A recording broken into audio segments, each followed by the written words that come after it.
بسم اللہ الرحمن الرحیم۔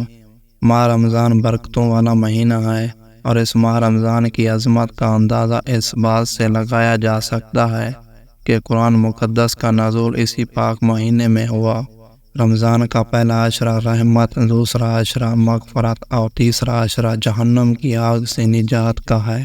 جب ماہ رمضان کا چاند نظر آتا تو آپ صلی اللہ علیہ وآلہ وسلم فرماتے تھے، یہ چاند خیر و برکت کا ہے، میں اس ذات پر ایمان رکھتا ہوں جس نے مجھے پیدا فرمایا۔ حضرت جبرائیل علیہ السلام نے دعا کی کہ ہلاک ہو جائے وہ شخص جس کو ماہ رمضان کا مہینہ ملے اور وہ اپنی بخشش نہ کروا سکے، جس پر حضرت محمد صلی اللہ علیہ وآلہ وسلم نے ارشاد فرمایا، آمین۔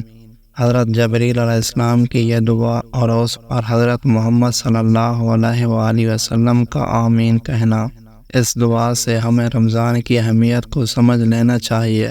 روزہ وہ عظیم فریضہ ہے جس کو رب ذوالجلال نے اپنی طرف منسوب فرمایا ہے، اور قیامت کے دن اللہ تعالیٰ اس کا بدلہ اور اجر بغیر کسی واسطے کے بذات خود روزہ دار کو عنایت فرمائیں گے۔ خداوند کریم نے اپنے بندوں کے لیے عبادت کے جتنے بھی طریقے بتائے ہیں ان میں کوئی نہ کوئی حکمت ضرور پوشیدہ ہے۔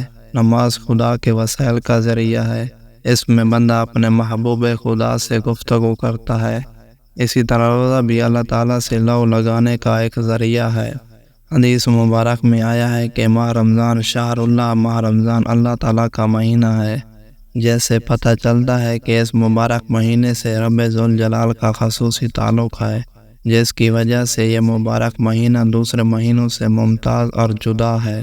حضرت جابر بن عبداللہ سے روایت ہے کہ حضرت صلی اللہ علیہ وآلہ وسلم کا فرمان ہے کہ میری امت کو ماہ رمضان میں 5 چیزیں ایسی عطا کی گئی جو مجھ سے پہلے کسی نبی کو نہ ملی۔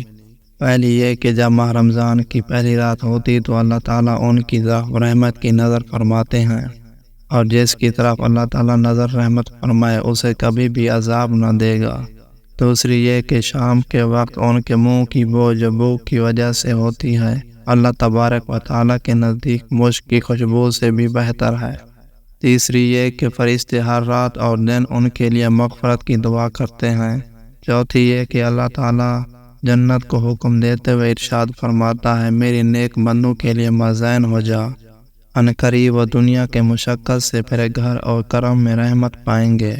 پانچواں یہ کہ جب ماہ رمضان کی آخری رات آتی ہے تو اللہ تعالیٰ سب کے گناہ معاف فرما دیتا ہے۔ ماہ رمضان کے اس مبارک مہینے کی ان تمام فضیلتوں کو دیکھتے ہوئے مسلمان کو اس مہینے میں عبادت کا خاص اہتمام کرنا چاہیے، اور کوئی لمحہ ضائع اور بیکار جانے نہیں دینا چاہیے۔ اس ماہ رمضان میں ایسے انداز میں عبادت کو فرض کے طور پر متعین فرما دیا گیا ہے کہ انسان اس عبادت کے ساتھ اپنی تمام ضروریات اور حاجات میں بھی مصروف رہ سکتا ہے، اور عین اسی خاص طریقے عبادت سے بھی مشغول ہو سکتا ہے۔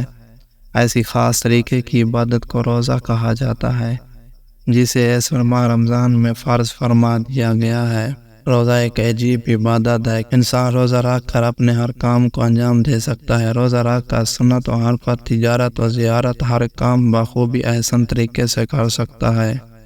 اور پھر بڑی بات یہ ہے کہ ان کاموں میں مشغول ہونے کے وقت بھی روزہ کی عبادت روزہ دار سے بے تکلف خود بخود صادر ہوتی رہتی ہے، اور اس کو عبادت میں مشغولی کا ثواب ملتا رہتا ہے۔